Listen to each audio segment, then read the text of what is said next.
निर्जला एकादशी की कथा। एक बार पांडव पुत्र भीमसेन ने पितामह श्री वेद व्यास जी से पूछा, हे पितामह, माता कुंती, द्रौपदी, युधिष्ठिर, अर्जुन, नकुल और सहदेव सभी एकादशी का व्रत करते हैं। भ्राता युधिष्ठिर भी मुझे यह व्रत करने को कहते हैं और मुझे भी यह ज्ञात है कि एकादशी को उपवास करना यह वेदों का आदेश है, पर मुझे भूख सहन नहीं होती। मैं सभी नियमानुसार केशव की उपासना, पूजा करना, मेरे क्षमता अनुसार दान धर्म करना, ये सभी करूँगा, पर उपवास नहीं कर सकता। कृपया करके उपवास के बिना एकादशी व्रत कैसे करना चाहिए, इस विषय में आप मुझे बताएं। यह सब सुनकर भीमसेन को श्री वेद व्यास जी ने कहा, हे भीम, अगर नरक के स्थान पर स्वर्ग जाता है तो मास के दोनों एकादशी का पालन तुम्हें करना चाहिए, अर्थात दोनों एकादशी को अन्न ग्रहण नहीं करना चाहिए। भीमसेन ने कहा, वर्ष में आने वाली 24 एकादशियों का उपवास करना मेरे लिए असंभव है। रात दिन की बात क्या, मैं तो क्षण भर के लिए भी भूखा नहीं रह सकता। भूख नाम का उदराग्नि मेरे उदर में नित्य प्रज्वलित रहती है। उसे शांत करने के लिए मुझे बहुत कुछ खाना पड़ता है।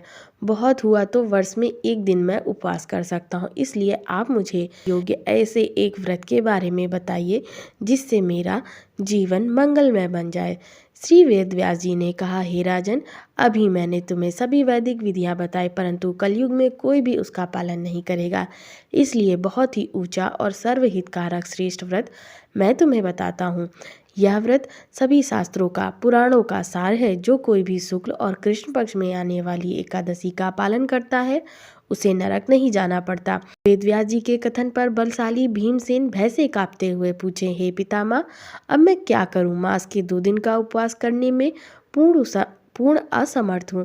कृपया आप मुझे ऐसा व्रत कहें जिसके पालन से मुझे सभी व्रतों का फल प्राप्त हो। उसके पश्चात श्री वेद व्यास जी ने कहा, ज्येष्ठ मास के शुक्ल पक्ष में जब सूर्य वृष अथवा मिथुन राशि में आता है, उस समय के एकादशी को निर्जल कहते हैं। इस दिन जल भी ग्रहण नहीं करना चाहिए। इस दिन आचमन करते हुए एक राई डूबे इतना ही जल लेकर आचमन करना चाहिए। इससे ज़्यादा जल पीने से मद्यपान करने का परिणाम प्राप्त होता है। इस एकादशी में कुछ भी खाना वर्जित है। खाने से व्रत भंग हो जाता है। एकादशी के सूर्योदय से द्वादशी के सूर्योदय तक पानी भी वर्जित है। इस प्रकार व्रत का पालन करने से वर्ष की सभी 24 एकादशियों का फल प्राप्त होता है। द्वादशी की सुबह ब्राह्मणों को जल और स्वर्ण दान करके व्रत करने वाले को आनंद से ब्राह्मण के साथ ही भोजन ग्रहण करना चाहिए। हे भीमसेन, इस एकादशी व्रत से प्राप्त होने वाले पुण्य के बारे में सुनो। केवल इस एकादशी के पालन से ही वर्ष की सभी 24 एकादशी के व्रत का पालन करने का पुण्य प्राप्त होता है। शंख, चक्र, गदा और पद्म धारण करने वाले भगवान विष्णु ने मुझे बताया था कि जो कोई भी अन्य धर्मों का त्याग करके मेरी शरण आता है और निर्जल एकादशी का पालन करता है, वह मुझे बहुत प्रिय है और वह निश्चय ही सभी पापों से मुक्ति पाता है। इस स्मार्त विधि नियमों का पालन करने से कोई भी कलयुग में उच्च ध्येय नहीं प्राप्त कर सकता, क्योंकि कलयुग के अनेक देशों से वे सभी विधि नियम भी प्रदूषित होंगे।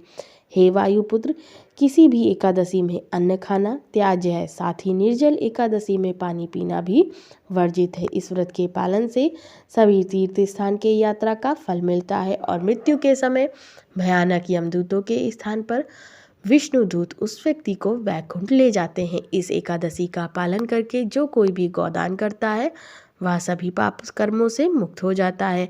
जब अन्य पांडु पुत्रों ने इस एकादशी के बारे में सुना तो इस व्रत का पालन करने का निश्चय किया। उसी समय से भीमसेन ने भी इस व्रत का पालन करना आरंभ किया। इसलिए इस एकादशी को भीमसेनी एकादशी अथवा पांडव एकादशी भी कहते हैं। भगवान श्री कृष्ण ने घोषणा की, जो कोई भी इस दिन पुण्य कर्म करता है, तीर्थ स्थान में स्नान करता है, वैदिक मंत्रों का पठन करता है और यज्ञ करता है, वह सब अक्षय पुण्य को प्राप्त करता है। इस व्रत की महिमा जो कोई भी श्रवण करेगा उसे अमावस के साथ आने वाली प्रतिपदा के दिन पितरों को दिया हुआ तर्पण का फल प्राप्त होता है। साथ ही उसे वैकुंठ की प्राप्ति होती है।